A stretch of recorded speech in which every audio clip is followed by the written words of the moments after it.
Hey Soul Family. I wasn't sure what to do a video about today, and in my meditation this morning I was actually doing a 11:11 portal meditation by Reiki Rachel. It's not me, my name is Rachel, but different Rachel. Her channel is awesome. I do not get any money from promoting her. I just love her portal activations and energy healings. And in that, it was a pretty long one this morning. I was thinking about career stuff and like what I can do for my business here on YouTube. And I heard, tell them about your grandpa, about what happened with your grandpa. Now, I can do a lot of really cool spiritual things. I would consider myself a spiritual teacher, spiritual healer, and channel. And what happened with me, my grandpa, was actually very personal, but it was a really cool spiritual experience. And I don't know why I'm guided to share it other than it's a cool story, but also maybe some of you need that type of healing. I call the reading I did for my grandpa more of a soul rest reading. Actually, my grandpa passed, but he got injured, or not really injured, but he ended up having to have surgery and was hospitalized. Now he's in his like 90s. So him and my grandma had been like in senior living, and he was caregiving for my grandma a lot, and ended up having some health issues of his own and ended up in the hospital. He wasn't really recovering very well from the surgery, and he was kind of slowly declining. Some of his organs were shutting down, and he was kind of in a in the hospital for a while, and they didn't move him to rehab. He just kind of started declining in the hospital, sadly, and then ended up getting moved to hospice and passed. Kind of a quick turnaround, maybe a month or so, 6 weeks of this process happening. And that's very sad, but that's not what I wanted to share. While he was in the hospital, he kept saying to nurses and my parents and other family members, "Where's Rachel?" He would just like blurt it out, "Where's Rachel?" And they kind of, I think, thought he's kind of crazy. Rachel's not here. I mean, wasn't even super close with my grandpa. My grandpa was kind of rough around the edges and kind of gruff, and he rubbed me the wrong way sometimes. I had a lot of memories with my grandparents and sleepovers and stuff, but it was more my grandma. I feel like that was more like the tenderhearted, softer one. But and my grandpa tried to get me and my cousin to play tennis professionally, and I didn't care for the way he was instructing me and guiding me. He was like really harsh, and even he would do things. He was an odd duck. Love him, but he kind of had a rough side and kind of like gruff, and just was kind of harsh to me. Like when he would give you a hug, he would squeeze you really, really hard. And like as a kid, it hurt. And oh, there's grandpa, like, so I loved him, but we just weren't super close. So it was very odd. Flash forward towards the end of his life, when he was like blurting out in the hospital room, "Where's Rachel?" And he said it to my mom and the nurses multiple times. And by like the third or fourth time, my mom told me about it. And she's like, "Grandpa keeps asking for you." And I'm like, "Oh my gosh, am I supposed to?" And I was going to visit here and there. I think I only visited 3 or 4 times or something, but it was very odd. It wasn't like I'd just been visiting with him and he was asking. It was just out of the blue. And I truly believe his soul was calling out for me, because I am kind of the spiritual one in my family. I mean, everybody's spiritual, but I have a lot of spiritual gifts and use my gifts, and would consider myself a channel and a healer, and do Reiki and channel messages and psychic kind of stuff and mediumship stuff, and kind of the black sheep in my family. So it was just very weird that my grandpa was asking me for me, because there's other cousins of mine who I would consider super close with my grandpa, that they had great relationship with him, would play pool and sports with them and stuff like that. And I just wasn't that one. So my mom said that to me multiple times, and it just was weighing on my heart. And I was like, I had just gone to visit like the week before. So I just knew in my heart he wasn't asking to physically see me. He was spiritually asking. And I don't even know if he was consciously even aware that he was asking for me. So I went home and I prayed about it, and I was just like, am I supposed to channel something for my grandpa? And I did. I went into my sacred space in my closet and did my little clearing my energy and just getting into the zone and praying if there were any messages that needed to come through for my grandpa for his highest and greatest good, that was an open channel. And it turned into a really long, beautiful channeling. I just was writing and crying, and God showed me and revealed to me my grandpa and who he really is as a soul level. And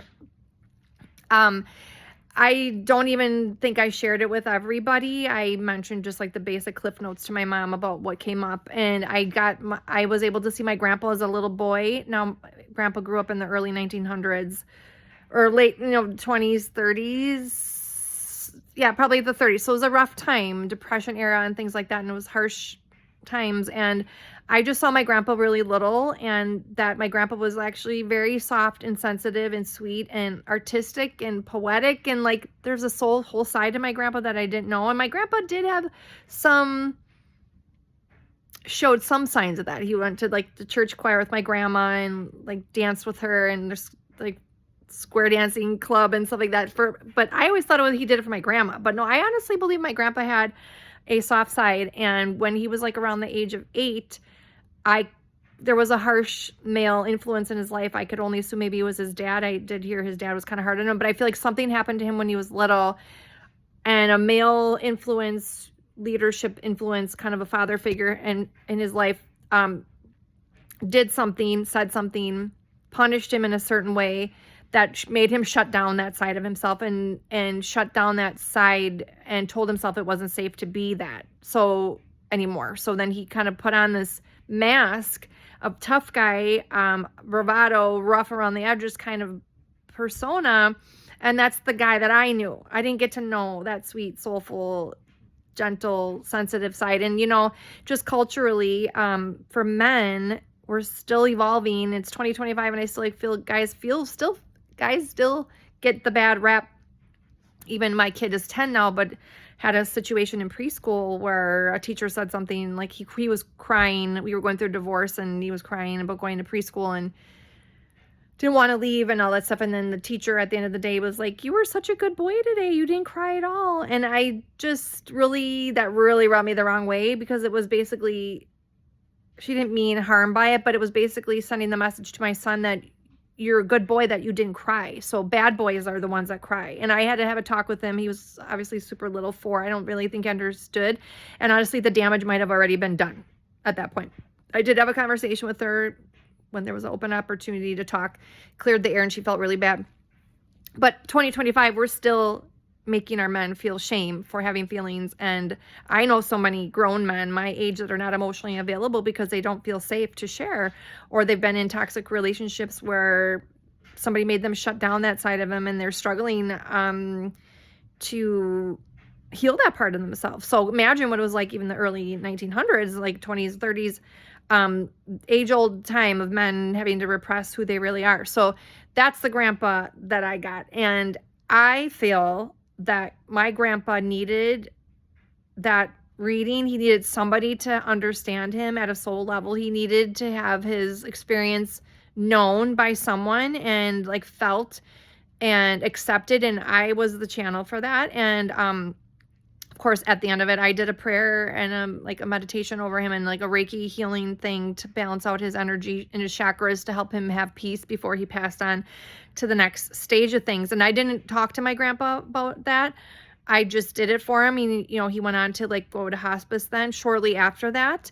And my grandpa had a very, very beautiful, from what I could tell, very beautiful end of his life in hospice. They honored him. He had been a veteran, and even his service in the military, the stories that I was always heard, like my grandpa was in the Army or Navy. I'm terrible. I don't know. But like I feel like there was always like a story going around in my family that he wasn't an actual soldier. Like he ended up teaching golf to like the officers and stuff like that. And I feel like the programming that I got even from a kid, like a really young age, was like they were making fun of him kind of, that he was in the services, but he didn't actually have to serve. He was like doing a foo-foo job. And that came up in the Soul Rest reading that I did, like the shame that he felt from that. But as a mother now of sons, like why was anyone ever judging him for that? Like you would think you'd be thankful that your loved one didn't have to go and like the infantry and be on the front lines, and they got to do a job like that. Like they could still serve in the military, but do a job that recreational job even, that's fine. Like why would you want it's like, why was there shame around him not being the tough guy. And I just felt like my grandpa had to carry a lot of that stuff, and my grandma was hard on him. And I just had that session I did with my grandpa and that soul to soul, and I call in his angels and ancestors in. I just felt like I knew my grandpa so much deeper, and I had just was filled with compassion and love for him and understanding and just empathy for what it was like to grow up in that time and have a harsh father figure who punished you for being who you really are. And I just was filled with just tons of love and admiration for my grandpa that I would never have gotten to experience in regular life with him, because he wasn't really able to ever get that facade down. And then it was further perpetuated by other harsh personalities. Like my grandma acted like the sweet one, but she was really hard on him, emotionally and verbally and stuff like that. And I didn't really appreciate my grandma for that kind of stuff. I mean, even though I didn't get along so good with my grandpa all the time, like I don't want him to be treated poorly either. I'm really sensitive to that kind of stuff. So anyways,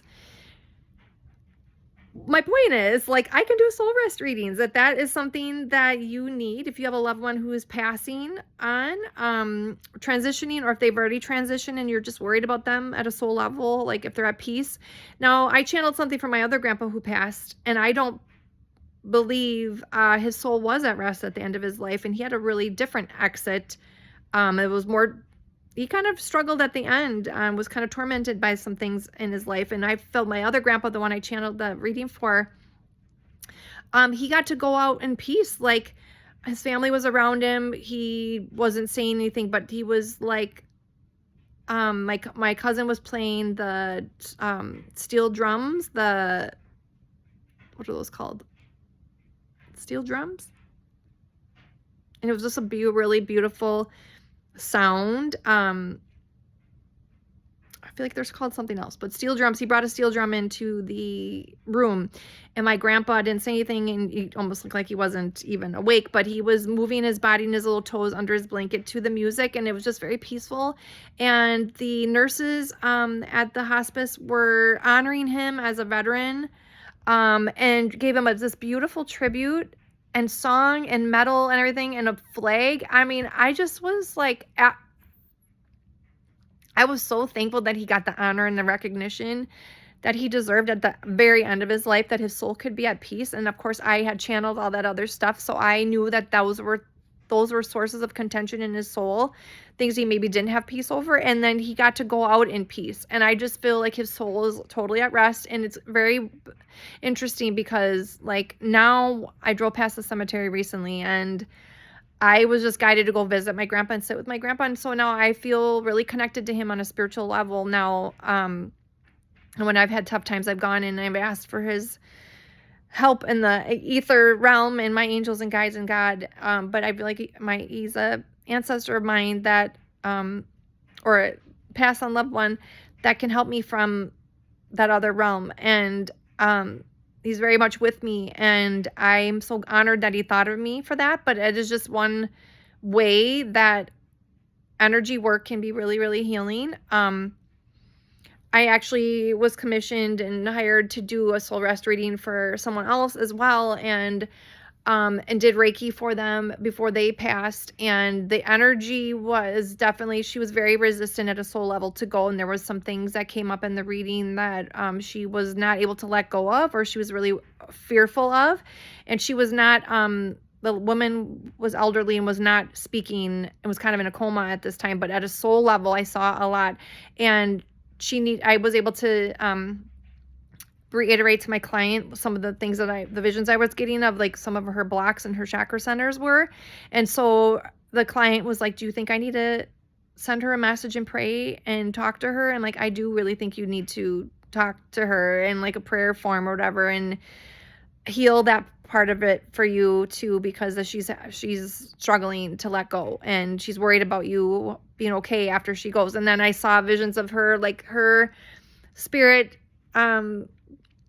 friends trying to pull her, and I saw that she was going to have so much fun in the other realm, and she was excited to go and see people she hadn't seen in a while, and they were like wanting to pull her, and she just seemed like she had a really fun personality, and like she was going to be okay, but she was worried about the people she was leaving behind, and my client in particular. So this is a soul rest reading that I can do, and it just developed through my spiritual gifts and honing in on them. And then obviously people specifically asking for me. And I don't know why I was guided to share that for you. I mean, obviously these are just like people near and dear to me that I've been able to do this for.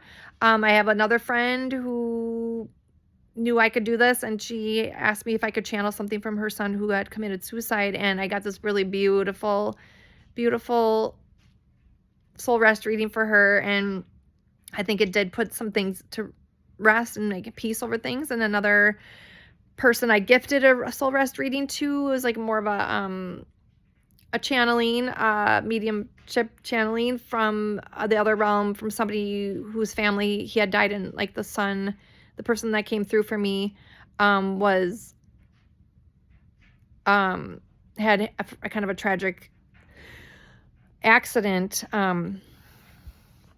like a snowmobile accident, and passed away, and he was a young kid at the time, and it shook our whole town. And anyways, that individual came to me, and I channeled something for him to his parents, and I didn't know how they were going to receive it, and I'm not sure if they even liked it or whatever, but I just felt called to share it with them. So yeah, I don't know why I was guided to share it. I was just told to tell them about your grandpa. So that's my story with my grandpa. And we all have intuition, and we all can tap in, and some of us are just a little bit more inclined that way. And if you need a reading like that, or want that, or if you want a Reiki session, remote Reiki session, or if you want to channel some guidance from your angels, your spirit team, there's like a weird fruit fly or something, spirit team, your higher self, I can do that too. But yeah, my website is the Zen Zone at mail. That's my email. Sorry. The Zen Zone at mail.com, or the ZenZoneStudio.com is my website if you want to look at some other sorry, this little fly is bothering me all of a sudden. Weirdly weird. But I'm going to just leave it there. But yeah, I've been also offering my soul quality test. If you were, a lot of my passions too are helping people heal from emotional abuse. If you're not sure if the person in your life where you are close to is on more of the negative spectrum of soul qualities, you can get me, reach out to me for that test, to the soul quality test. And it's a super easy test to find out the quality of somebody's soul, if they're going to be somebody you want to partner up with in romance and business and friendship. It's really important that we be more discerning who we are aligning our life, our finances, having babies with, marrying, even just friendships, hiring as employees. Like, we need to be more discerning. And I do believe we have a narcissistic abuse problem epidemic in our world. And I really see it as more of like a soul quality problem. It's a problem and a deficit in their soul, more than even like the mental, emotional. There is that part of it too, mental health issues and whatever else. But I think it's time we start seeing things from a spiritual point of view too, and be more discerning. And if you want that test, so it's super helpful to know what you're dealing with one way or the other, and I can guide you through that too if you need help in coaching through that. So the Zen Zone at mail.com, or the ZenZoneStudio.com for a list of resources. But yeah, that was my grandpa story. Maybe I'll get to talk about him again. Super honored that I got to share that sacred space with him, because I got to probably be the only one in my whole family that got to see him in that light and know him at that deeper soul level. And even the physical body can be gone or failing, but the spirit still lives on. This is why you can love somebody long distance, right? You can have somebody miles away from you, or even another continent, and love them, because the energy never dies, right? And energy can only be transmuted. It can never really die. It can only be changed and transmuted. And that's what I basically did for my grandpa, is I helped him transmute all that energy, that negative energy, that programming that he had gotten that caused his soul to be at rest and out of alignment. And we just helped, him and I worked together in his spirit team and guides to reset that energy and give him the peace that he so deserved as he's passing on to the next experience. Okay, that's enough for now. Bye.